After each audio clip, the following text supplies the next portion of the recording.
അമ്മേ പരിശുദ്ധ അമ്മേ, അമ്മേ പരിശുദ്ധ ദൈവമാതാവേ, കൃപാസനത്തിലൂടെ ഞങ്ങൾക്കും ഞങ്ങളുടെ ദേശത്തിനും അമ്മ മധ്യസ്ഥം തേടി തന്ന എല്ലാ അനുഗ്രഹങ്ങൾക്കും കൃപകൾക്കും ഞങ്ങളിപ്പോൾ ഹൃദയം നിറഞ്ഞ നന്ദി പറയുന്നു. അമ്മേ പരിശുദ്ധ അമ്മേ, ദൈവമാതാവേ, 2004 ഡിസംബർ 7-ാം തീയതി ഉച്ച കഴിഞ്ഞ് 2:30 കൃപാസനത്തിൽ സംഭവിച്ച അമ്മയുടെ പ്രത്യക്ഷപ്പെടലിനെ കുറിച്ച് തിരുസഭയ്ക്ക് സമർപ്പിച്ചിരിക്കുന്ന പഠനരേഖകളുടെ സഭാത്മകമായ പഠനം ആരംഭിക്കുവാൻ ഞങ്ങൾ താഴ്മയോടെ പ്രാർത്ഥിക്കുന്നു. അമ്മേ പരിശുദ്ധ അമ്മേ, ഭൂസ്വർലോകങ്ങളുടെ രാജ്ഞിയായ അങ്ങേയ്ക്ക് ഭൗമ സംരക്ഷണത്തിനായി പ്രപഞ്ച പ്രകൃതിയെ തന്നെ തിരുസഭ പ്രതിഷ്ഠിക്കുവാൻ ഈ പ്രത്യക്ഷീകരണം വഴി ഇടയാക്കണമേ. പരിശുദ്ധ അമ്മേ, ജപമാല മാതാവേ, സകല കൃപാസനം പ്രാർത്ഥനയോടും ചേർത്ത് ഞങ്ങളിപ്പോൾ പ്രാർത്ഥിക്കുന്ന ഈ കുടുംബത്തിന്റെ പ്രത്യേക നിയോഗം.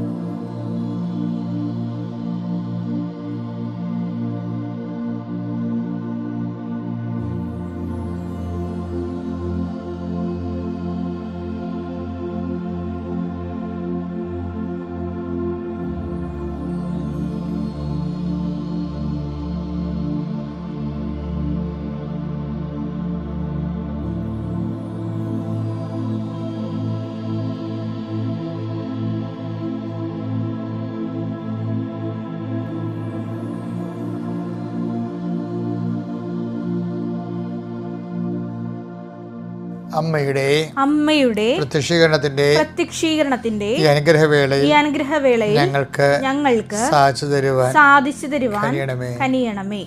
ആമേൻ. വിശ്വാസ പ്രമാണം. സർവശക്തനായ പിതാവും ആകാശത്തിന്റെയും ഭൂമിയുടെയും സൃഷ്ടാവുമായ ദൈവത്തിൽ ഞാൻ വിശ്വസിക്കുന്നു.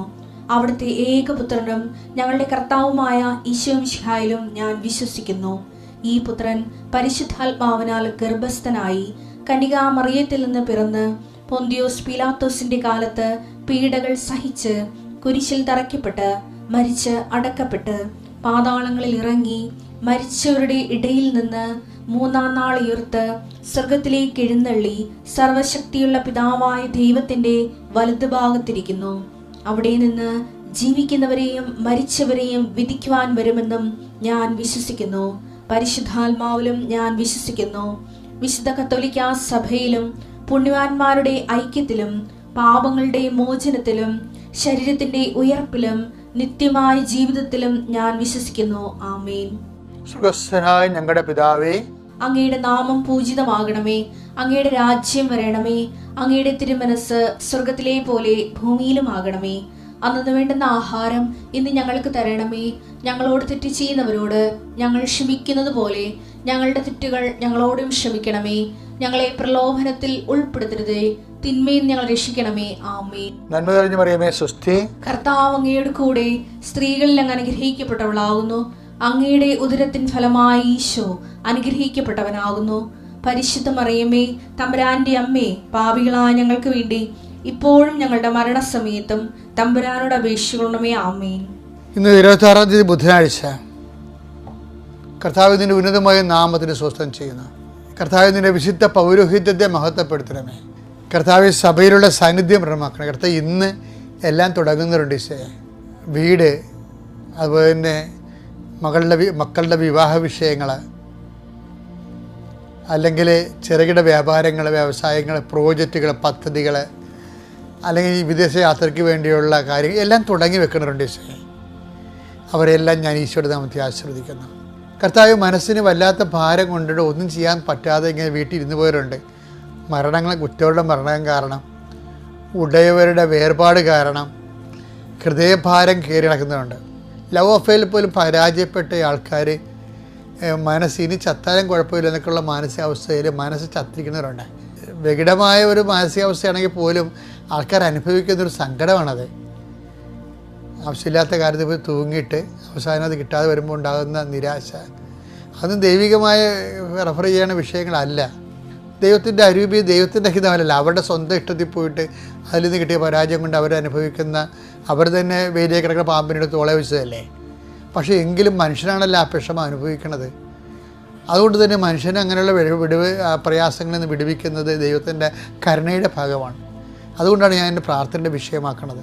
കർത്താവേ, അങ്ങനെ സ്വന്തം കുറ്റങ്ങൾ കൊണ്ട് തന്നെ കൊലവെറിയായി പോയിട്ടുള്ള ആൾക്കാരുണ്ട്. സ്വന്തം കുറ്റങ്ങൾ കൊണ്ട് തന്നെ ഭയങ്കരമായിട്ടുള്ള രീതിയിൽ കുരുക്കിലായിപ്പോയവരുണ്ട്.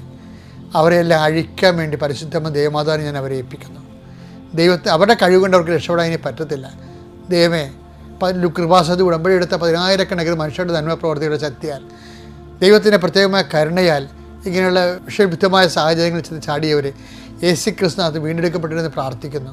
എൻ്റെ കർത്താവിൻ്റെ ഉന്നതമായ നാമത്തെ ഞാൻ അവരെ ആശീർവദിക്കുന്നു. സഭയുടെ അധികാരത്തിൽ ആശീർവദിക്കുന്നു. 39 വർഷം ഞാൻ അർപ്പിച്ച കുർബാനയുടെ ശക്തിയിൽ ആശീർവദിക്കുന്നു. എല്ലാ കുടുംബങ്ങളെയും ആശീർവദിക്കുന്നു.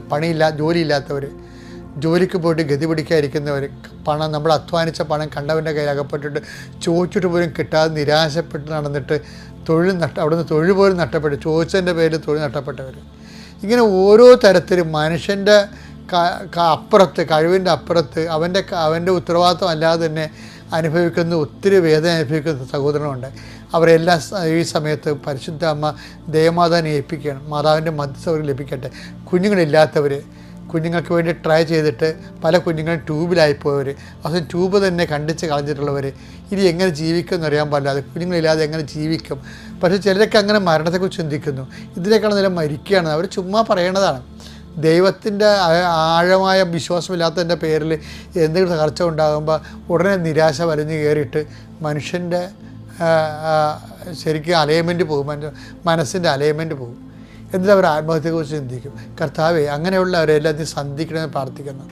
എൻ്റെ കർത്താവിൻ്റെ ഉന്നതമായ നാമത്തിൽ, സഭയുടെ അധികാരത്തിൽ, കുരിശിൻ്റെ അടയാളത്തിൽ, ദൈവത്തിൻ്റെ ശക്തിയാൽ ഞാൻ മക്കളെ ആശീർവദിക്കുന്നു. ദൈവത്തിൻ്റെ കരുണ നിങ്ങളെ ആവശ്യിക്കട്ടെ. മനസ്സിന് കരുത്തില്ലാത്തവരെ കർത്താവിൻ്റെ വിശുദ്ധമായ രക്തം തളിച്ചുകൊണ്ട് ലോകം കണ്ട ഏറ്റവും വലിയ ധൈര്യശാലിയായ യേശുക്രിസ്തുവിൻ്റെ നാമത്തിൽ നിന്നെ ഞാൻ ശക്തിപ്പെടുത്തുന്നു. കർത്താവിൻ്റെ കരുണ നിന്നെ ആവശ്യിക്കട്ടെ. Lord Jesus Christ, pour out His Spirit, touch with the fire finger, soak with the precious blood. കർത്താവ്, തൊഴിലില്ലാത്തവർ, ജോലിയില്ലാത്തവർ, പരീക്ഷ എഴുതുന്നവർ, പരീക്ഷയ്ക്ക് പ്രിപ്പയർ ചെയ്തുകൊണ്ടിരിക്കുന്നവർ, പണം നഷ്ടപ്പെട്ട് തിരിച്ച് വാങ്ങിക്കാൻ വേണ്ടി പോകുന്നവർ, അത് ബാങ്കിൽ ലോണിന് പോകുന്നവർ, ഇങ്ങനെ ഓരോരോ കാര്യത്തിന് വേണ്ടി, ജീവിതത്തിൻ്റെ ഉന്നമനത്തിന് വേണ്ടിയും നിക്കക്കല്ലില്ലാത്ത രീതിയിൽ പരക്കം പാഞ്ഞിരിക്കുന്ന എല്ലാ മക്കളും കർത്താവ് ആരും സഹായിക്കാനില്ലെന്ന് വേദനിച്ച് ഉള്ളുരുകി നടക്കുന്നവരുടെ മേൽ കർത്താവിൻ്റെ രക്തം പടരട്ടെ എന്ന് പ്രാർത്ഥിക്കുന്നു. ദൈവത്തിൻ്റെ ശക്തിയോടെ പ്രാർത്ഥിക്കുന്നു. കർത്താവ് കൃപാസനത്തിൽ ഇന്ന് വരെ പ്രാർത്ഥിച്ചു പോയിട്ടുള്ള 10,000-കണക്കിന് മനുഷ്യരുടെ സൽപ്രവൃത്തികളെ ഇന്ന് വേദനയും തേങ്ങ അനുഭവിക്കുന്നവർക്ക് അത്താണിയാകട്ടെ എന്ന് പ്രാർത്ഥിക്കുന്നു. എൻ്റെ കർത്താവിൻ്റെ നാമത്തിൽ അവരനുഗ്രഹിക്കപ്പെടട്ടെ. പീസസ് വിട്ട് പവർ ആൻഡ് ഗ്രേസ്. അത് നമ്മുടെ സാഹചര്യം, നമ്മുടെ ജീവിത സാഹചര്യങ്ങൾ എപ്പോഴും പലപ്പോഴും മനുഷ്യർ സാഹചര്യത്തിൻ്റെ ബലിയാടാകുകയാണ് പതിവ്. അതെൻ്റെ സാഹചര്യമാണ് അങ്ങനെ ആയിപ്പോയെന്ന് പറയും. പക്ഷെ ബൈബിൾ ഈ സാഹചര്യത്തെ അംഗീകരിക്കണില്ല. എന്താ കാര്യം? സാഹചര്യത്തെ ദൈവത്തിൻ്റെ മുകളിൽ കൊണ്ടുവരാൻ ബൈബിൾ അനുവദിക്കത്തില്ല. നീ നിൻ്റെ സാഹചര്യത്തെ ദൈവത്തിൻ്റെ മുകളിൽ കൊണ്ടുവന്നാൽ അതിൻ്റെ അർത്ഥം സാഹചര്യമാണ് നിൻ്റെ ദൈവമെന്നാണ്. അതുകൊണ്ട് ബൈബിൾ പറയുന്നത് എന്താണ്? വചനം പ്രഘോഷിക്കുക. വചനം പ്രഘോഷിക്കുക എന്ന് വെച്ച് കഴിഞ്ഞാൽ വചനത്തിന് സാക്ഷിയാകുക. സാഹചര്യം അനുകൂലമാണെങ്കിലും അല്ലെങ്കിലും ജീവിതത്തിലെ ജീവിതത്തിൽ പല വിഷയങ്ങളുണ്ടാവും. ആ വിഷയങ്ങളിലെല്ലാം ചിലപ്പോൾ ഒരുത്തിൻ്റെ കഥ ഞാൻ എൻ്റെ കൺമുമ്പിൽ കണ്ട കാര്യമാണ്. ഒരു സ്ത്രീ ഒളിച്ചോടി പോയി. അപ്പോൾ അയാൾ ഗൾഫിൽ നിന്ന് കിട്ടിയ പണം മുഴുവൻ എടുത്തുകൊണ്ടാണ് അയാൾ ഗൾഫിൽ നിന്ന് 5-6 കൊല്ലത്തെ ജോലിയും കഴിഞ്ഞ് വന്നപ്പോൾ സ്ത്രീ ആ കിട്ടിയ പണം എല്ലാം കൊണ്ട് വേറെ ഒരുത്തർ കൊടുത്ത് അവൻ്റെ കൂടെ ഒളിച്ചോടി പോയി. അപ്പോൾ അയാളുടെ അമ്മയോടൊന്ന് പറഞ്ഞ് അമ്മ അവൾ ഒളിച്ചോടിപ്പോയി എന്ന് പറഞ്ഞു. അപ്പോൾ അമ്മ പറഞ്ഞ് നിനക്കത് തന്നെ വേണം. എന്താ കാര്യം? നിന്നോട് ഞാൻ പറഞ്ഞതല്ലേ അവൾക്ക് വേറെ ചുറ്റിക്കളി കൂടുതലാണെന്നൊക്കെ പറഞ്ഞ് എഴുതിയപ്പോൾ നീ അത് മൈൻഡ് ചെയ്യലല്ലോ. നീ അവളെ വലിയ തങ്കമാണ്, പൊന്നാണ്, ദേവിയാണെന്ന് പറഞ്ഞിട്ട് എന്നിട്ട് അവളെന്നോട് അങ്ങ് ചെയ്തില്ല. ഇപ്പം നിനക്ക് അത് തന്നെയാണ് അമ്മ പറഞ്ഞു. അവൾ പോയി കഴിയുമ്പോൾ സങ്കടം കൊണ്ട് കാശും പോയി ആളും പോയില്ലേ. അപ്പോൾ അവളെ കൊണ്ട് പെങ്ങളുടെ തീ എന്ന് പറഞ്ഞ് പോയി തൂങ്ങിച്ചകടാന്ന് പറഞ്ഞ്. കാര്യം നാത്തുപോരാണെന്നാണ്. കാര്യം അവൾ അവളെ കെട്ടിയതിന് ശേഷം പിന്നെ ഈ ആങ്ങളെ പെങ്ങളെ നോക്കത്തില്ല. ഭാര്യയും പോയി, അമ്മയും പോയി, പെങ്ങളും പോയി. അപ്പോൾ തൂങ്ങിച്ചാകടാന്നുള്ളത് മാത്രം ഭാവശേഷിച്ച്. അപ്പോൾ അയാളങ്ങനെ തൂങ്ങിച്ചാകാൻ വേണ്ടി അതും ബന്ധായിപ്പോയി. അപ്പോൾ ഞാനവിടെ ചെന്ന് ഒരു ധ്യാനം നടത്താൻ വേണ്ടി ഇറങ്ങുകയാണ്. അപ്പോൾ എന്താണെങ്കിൽ ധ്യാനത്തിൻ്റെ വണ്ടി കയറ്റി വിട്ടവർ.